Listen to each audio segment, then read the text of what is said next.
Defensemen are definitely one of the most difficult positions to pick in fantasy. You've seen if you've watched the mock drafts or the FPPL leagues, they go very, very early in drafts. So this video, I'm going to try and pick and choose some of my favorite later round defensemen that I think could pay off massive value in fantasy. This wasn't easy to pick from, but it's still going to be a good video. So sit back, relax, and enjoy.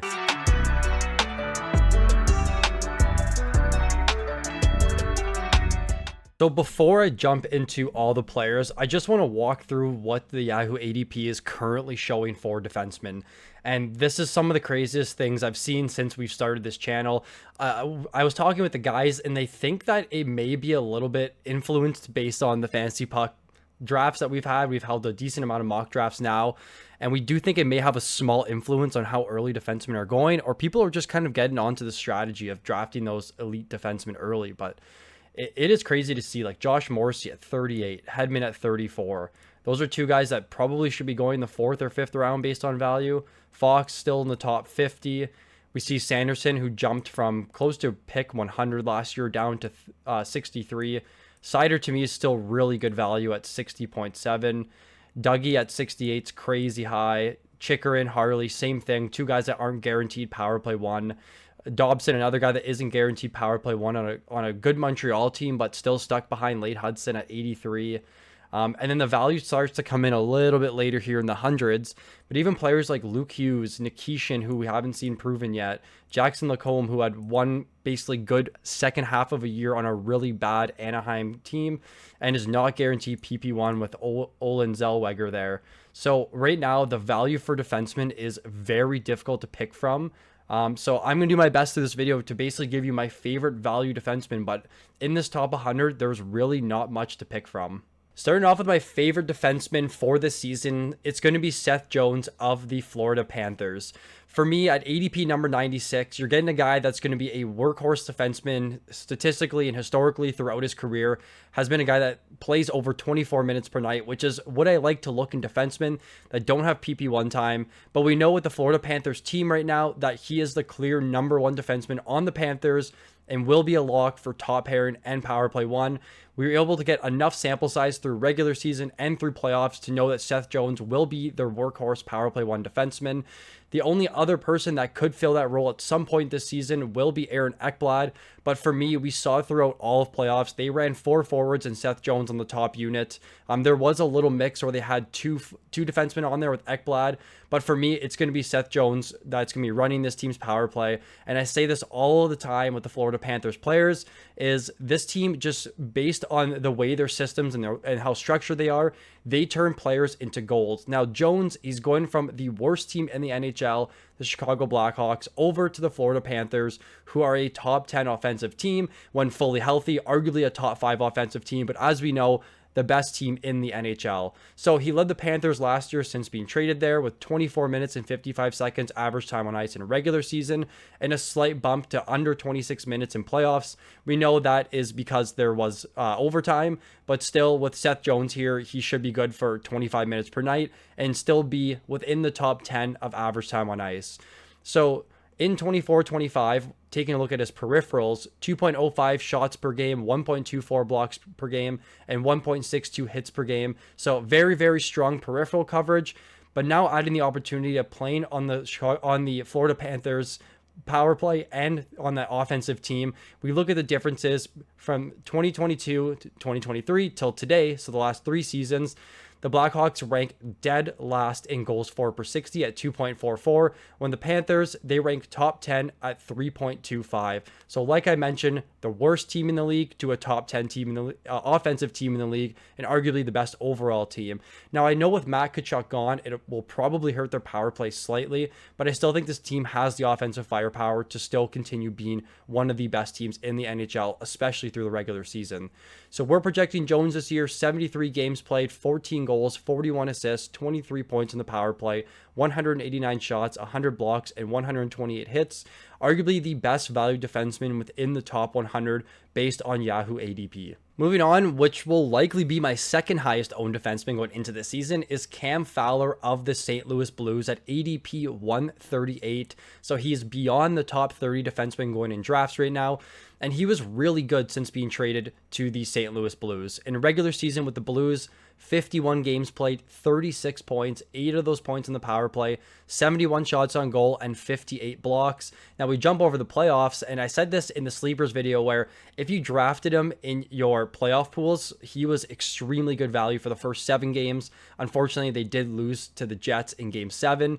But in the 7 starts in playoffs, he had 7 games, 8 points, 5 points in the power play, 12 shots, and 9 blocks. Since he got traded to the Blues, who were desperate for a power play 1 defenseman, I was very high on Justin Falk last season because of that reason exactly. They just didn't have a power play 1 guy. He was good to start the year, then tapered off quite a bit. But since Fowler joined, they basically went from a bottom 5 power play to a top 10 power play. And if that's any indication of what we're going to see going into the season, he should have a ton of upside. So I went and looked at the numbers. From when the season started to December 31st, they averaged 5.83 power play goals for per 60.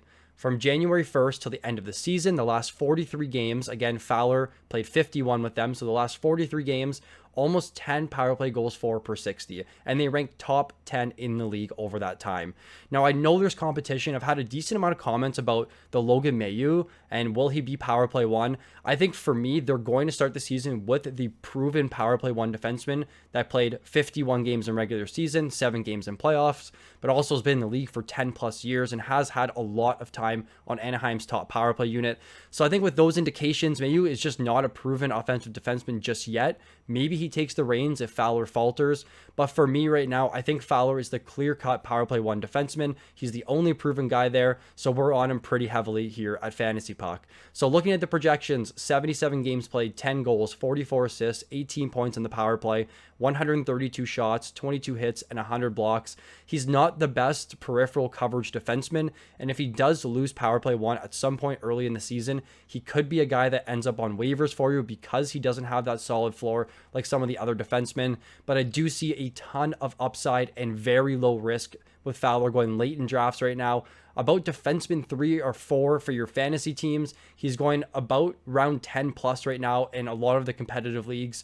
So a lot of love for me for Cam Fowler this season. So there has been a lot of talk about the rookies going into this year. There's 3 big rookies. It's Zeev Buium, it's Zane Parekh, and it's Alexander Nikishin.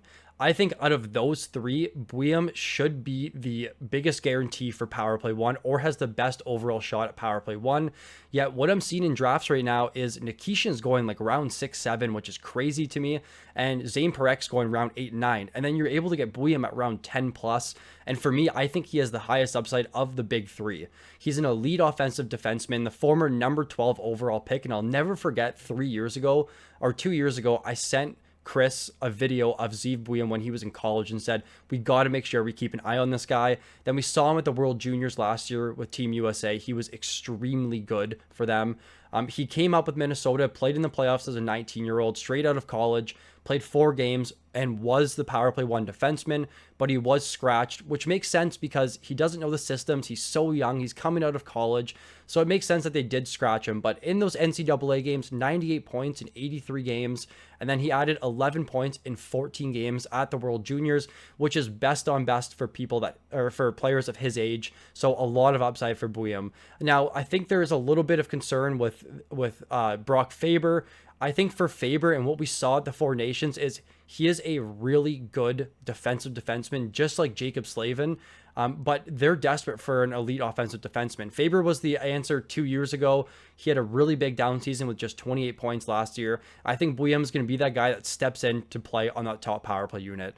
Now, I thought Minnesota's power play would be so much better last season. They ranked 16th over the last 3 years.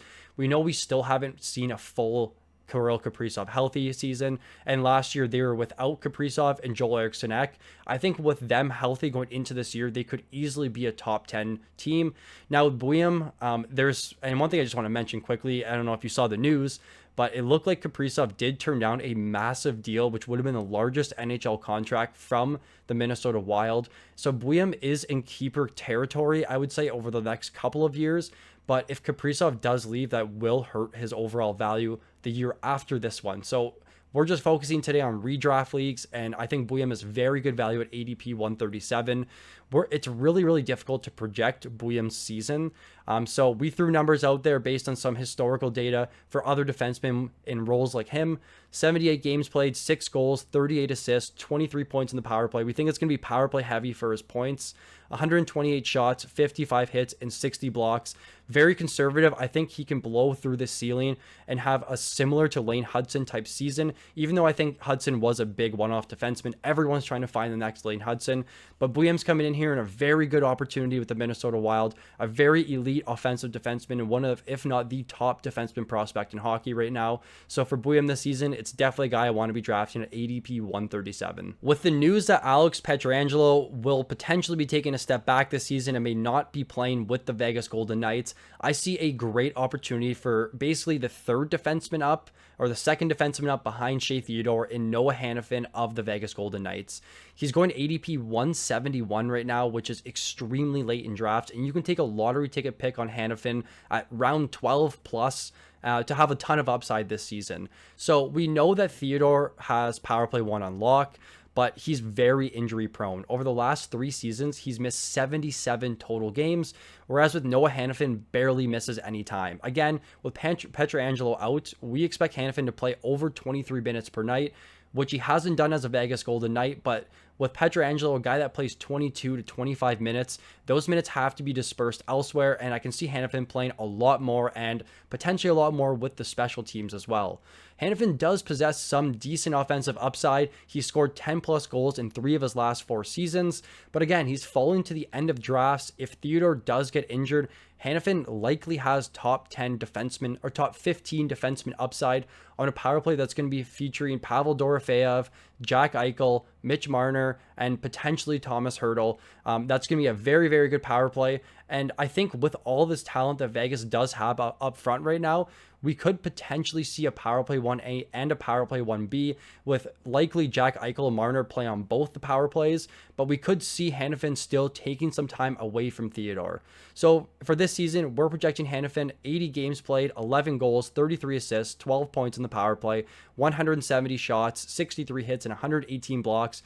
Again, not the most elite peripheral defenseman because he does lack the hits, but does have some upside to get to the triple 100 categories. If not, the over 150 shots and over 100 blocks still speaks to his floor. Barely misses time with 80 games played we're projecting this season. So a lot of upside from Hanifin, going at ADP 171 right now. Oh, people may not like this, but maybe the Edmonton Oilers fans can back me up a little bit. The next defenseman for this list is Darnell Nurse of the Edmonton Oilers. He's currently going ADP 157, and like I showed in the first clip of this video, defenseman ADP are outrageous right now, but Nurse seems to be a guy that's falling, and he looks to be really, really strong value at ADP 157. He's very similar, and I like to say this a lot, he's basically a great value Mackenzie Weegar and Mort Seider. It's like going to the grocery store and getting Darnell Nurse on sale when Weegar and Seider are full price. And he's going 100 spots later in drafts than we're seeing Seider and Weegar right now. I wanted to compare the stats between the three. So Weegar, 0.58 points per game, 2.27 shots per game, 2.37 blocks per game, and 2.57 hits per game. That is basically the best of the best for peripherals. Now, if we're looking at second best in the league for peripherals, we have Mort Seider. 0.56 points per game, 1.98 shots per game, 2.21 blocks per game, and 2.59 hits per game. Now we're comparing the great value version of those two players in Darnell Nurse. So a little bit less points per game, the highest of the three in shots per game, a little bit less in blocks, and a little bit less in hits. But still, he's very comparable to those two players who are going ADP 40 and ADP 60 in drafts right now. With Nurse, he's an extremely safe player as well, a very, very high floor. And backing that up is with the games played. Over the last 5 seasons, he's missed just 6 games. That's it, 6 total games. Same thing with Mort Seider, a guy that's basically never missed any time for his entire career. And it's kind of crazy to me for these guys that block shots consistently, are getting in the rough areas of the ice with a ton of hits, but they still seem to stay healthy year over year. So I like Nurse right now at ADP 157. I feel like there's really no concern with him outperforming that ADP. We're projecting him this season, 80 games played, 36 points, 4 points on the power play, 189 shots, 157 hits, and 149 blocks. You can basically take him at round 12 plus to round out your peripherals, especially if you're drafting some of those high point guiding defensemen. If you're drafting William, if you're drafting Lane Hudson, for example, you want a guy like Darnell Nurse to pair perfectly with them because he's going to make up for all the lack of peripherals for those other defensemen. So I like Nurse here. It's maybe a little bit more of a hot take. I'm not taking him because I think he can put up 60, 70 points in the season. I'm taking him because his stats aren't reflective of his current ADP, and I think you can get massive value out of him. Moving on to the last defenseman on this list, we have Erik Karlsson of the Pittsburgh Penguins. Now, the reason why I like Karlsson here is because it feels like he's one of the last locks for power play 1 defenseman off the board at defenseman 30 right now, going ADP 122. And I wanted to bring up a couple years ago when he was on the Sharks, I got very, very lucky in a couple of leagues where I drafted Erik Karlsson for this exact reason. I was just looking at the draft board. There wasn't much value. And I said, well, Karlsson's still here and he's still going to play power play 1 for the Sharks. I got very, very lucky and he ended up winning the Norris that year with 101 points. I don't foresee that this season, but it's kind of a similar situation where he's falling a lot in drafts right now, but still has the offensive upside. And I would say without injury previously in his career, he had the upside to end as a top 10 to 15 defenseman offensively if he's managed to stay healthy. But speaking of health, with Karlsson, which was a main concern earlier in his career, he managed to play all 82 games in each of the last 3 seasons and averaged 0.67 points per game since joining the Pittsburgh Penguins. Now, I wanted to look back over the last 3 seasons and see where Karlsson ranks amongst defensemen. So 246 games played, ranked number 2. The reason why he's not ranked 1 is because Will Borgen also hasn't missed a game, but was traded midway through a season. So he has 2 extra games up on the other defensemen that haven't missed a single game. 210 points, ranked number 3, and 613 shots, ranked number 6. Now with Karlsson, you're not going to be getting the massive upside peripheral value, but you are getting a very solid 55 plus point floor on the Pittsburgh Penguins. And I think that's extremely safe to be taken at ADP 122 right now. Now, there has been some speculation with Karlsson that he may be traded to Detroit, and I think this is a really big bump compared to Pittsburgh. They're just a better offensive team. They were top 5 in power play goals for per 60 last season, and they really have no competition for that power play 1 spot, assuming Axel Sandin Pellikka does not make the team, which is kind of what I'm starting to see based on talking with some of my Red Wings friends, as well as looking at news through Twitter. So with Erik Karlsson here, I think there's massive upside at ADP 122. We're projecting him to play all 82 this season, 61 points, 18 points on the power play, 195 shots, 32 hits, and 67 blocks. Very good upside from Karlsson, again at this ADP. I think he's a no-brainer defenseman to be taking as defenseman number 30 off the board. That will do it for the must-draft defenseman video. If you enjoyed the video, make sure you leave a like. And if you're new to the channel, please subscribe. Thank you so much for watching, and I look forward to seeing you all in the next video.